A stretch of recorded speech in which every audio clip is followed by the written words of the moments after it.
वक्त था, एक ज़माना था, एक समय था कि इस बाज़ार में बहुत रौनक हुआ करती थी। और हम आपके लिए बता दें कि यहाँ के लोगों के लिए, हमारे जो मुस्लिम भाई हैं उनके लिए ये एक ईद की तरह लगा करता था बाज़ार। 8वें दिन ये बाज़ार लगता है, बुधवार के दिन ये बाज़ार लगता है। और जो हमारे हिंदू भाई हैं उनके लिए एक दीपावली की तरह लगता था ये बाज़ार। और लोकल के जो लोग हैं वो बहुत ही खुश होते थे। 8 दिन में ये बाज़ार लगता है हमारे यहाँ। लेकिन अब आप देख रहे होंगे ये तस्वीरें कि कोई रौनक नहीं है, यहाँ भीड़ इस वक्त नहीं है। और अभी अगर समय की बात करें तो शाम के लगभग 6 बजे हुए हैं। और इस समय जो है बाज़ार में बहुत चहल पहल हुआ करती थी, बहुत भीड़ हुआ करती थी, बहुत रौनक हुआ करती थी। और कुल मिलाकर के अगर हम बात करें तो एक वक्त वो था, एक समय वो था, एक ज़माना वो था कि यहाँ बहुत खुशहाली थी। लेकिन धीरे धीरे वक्त बदलता चला गया, समय बदलता चला गया और अब यहाँ एक तरीके से बिल्कुल मैं कह सकता हूँ कि उजाड़ मचा हुआ है। बिल्कुल यहाँ कोई रौनक नहीं है, कोई खुशहाली नहीं है। लेकिन फिर भी लोग अपनी ज़िंदगी बसर कर रहे हैं, जीने को तो जी रहे हैं। आज हम जिस बाज़ार की बात कर रहे हैं उसकी तस्वीरें आपके सामने हैं। ये जो बाज़ार है ये बादशाही बाग का बाज़ार है और 8वें दिन यहाँ ये बाज़ार लगता है, बुधवार के दिन। तो वजह क्या है, क्यों ये बाज़ार की रौनक ख़त्म हो गई, क्यों यहाँ के लोगों को जो है अब रोज़गार के लिए बाहर जाना पड़ रहा है, परेशान होना पड़ रहा है, अपनी रोज़ी तलाश करने के लिए दूसरे प्रदेशों में जाना पड़ रहा है। इस बाज़ार की रौनक ख़त्म होने की क्या वजह है, बाज़ार में रौनक क्यों नहीं है, वो सारी बातें हम आपको बता रहे हैं डिटेल में। अब देख लीजिए, मैं जिस जगह खड़ा हुआ हूँ ये एक नदी है, बादशाही बाग की नदी।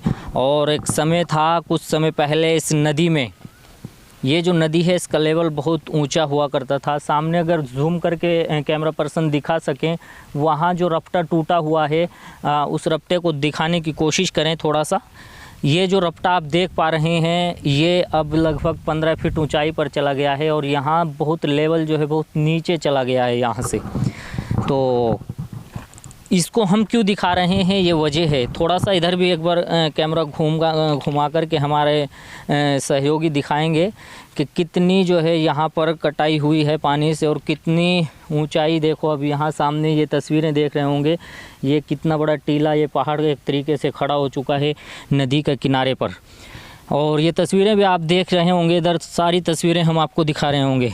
तो ये रौनक क्यों ख़त्म हो गई, क्यों यहाँ से ये रौनक अब धीरे धीरे समाप्त हो गई बाज़ार से, इसकी मुख्य वजह यह है कि यहाँ जो ये नदी है जिसमें मैं इस वक्त खड़ा हुआ हूँ, यहाँ पर आज से कुछ सालों पहले जो है लोग रोज़गार किया करते थे, यहीं पर अपनी मजदूरी किया करते थे। बुग्गियों से और ट्रैक्टर ट्रॉलियों से यहाँ खनन हुआ करता था और सभी लोगों को, मज़दूरों को जो है अपनी रोज़ी रोटी यहीं मिल जाया करती थी। क्रैशर पे वो आरबीएम जाता था, फिर लोगों को 8वें दिन जो है मज़दूरी मिल जाया करती थी। लेकिन अब क्या हो गया है कि खनन करने के तरीके बदल गए हैं। इन नदियों में बड़ी बड़ी मशीनें उतार दी गई हैं, बड़े बड़े जो पोकलैंड बोला जाता है जिन्हें, वो मशीनें उतार दी गई है जो बिल्कुल प्रतिबंधित हैं। लेकिन उन मशीनों से यहाँ खनन हो रहा है, बड़े बड़े डंपरों से खनन हो रहा है। फिर मज़दूरों की जो मजदूरी थी वो यहाँ से छिन गई और धीरे धीरे समय बदलता चला गया और खनन करने का तरीका भी बदलता चला गया। आज हालात ऐसे हैं कि यहाँ ये नदियाँ बिल्कुल बंजर हो चुकी हैं। ये नदियाँ जो हैं बिल्कुल अब बड़े बड़े गड्ढों में तब्दील हो चुकी हैं और इन नदियों का हाल बहुत बुरा हो चुका है। अगर हम बात करें तो इस मेरे इधर दाईं तरफ जो है मगनपुरा गांव है और इधर बाईं तरफ बादशाही बाग है। थोड़ा सा आगे अगर आप जाएंगे तो वहाँ कासमपुर है। तो ये ख़तरा है, मगनपुरा को भी इस नदी से अब ख़तरा है, बादशाही बाग को भी बहुत बड़ा ख़तरा है, साथ ही साथ कासमपुर को भी बहुत बड़ा ख़तरा है इस नदी से। और बहुत सारे लोगों की ज़मीनें जो हैं इस नदी में गिर चुकी हैं मशीनों के द्वारा खनन होने की वजह से।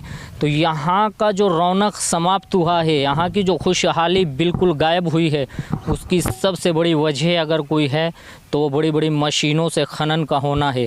खनन जब यहाँ मशीनों से होने लगा तो मज़दूरों की मज़दूरी छिन गई, उनका रोज़गार छिन गया। अब उन्हें मज़दूरी के लिए दूसरे प्रदेश में जाना पड़ रहा है, बहुत बड़ी भाग दौड़ करनी पड़ रही है, बहुत परेशान होना पड़ रहा है। पास में ही उत्तराखंड है और इधर हिमाचल प्रदेश है और थोड़ा सा अगर पश्चिम की तरफ आप जाएंगे तो हरियाणा प्रदेश है।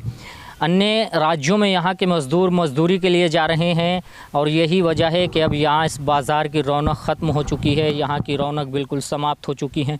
तो मैं आज इस वीडियो के माध्यम से यही बताना चाहता हूँ कि यहाँ की जो रौनक अगर लौटाना चाहते हैं तो ये बड़ी बड़ी मशीनें ये प्रतिबंधित होनी चाहिए, जो कि अगर नियम के अनुसार देखें तो ये प्रतिबंधित हैं। ये मशीनें यहाँ खनन नहीं कर सकती, लेकिन यहाँ इन मशीनों से खनन हो रहा है, लगातार खनन हो रहा है।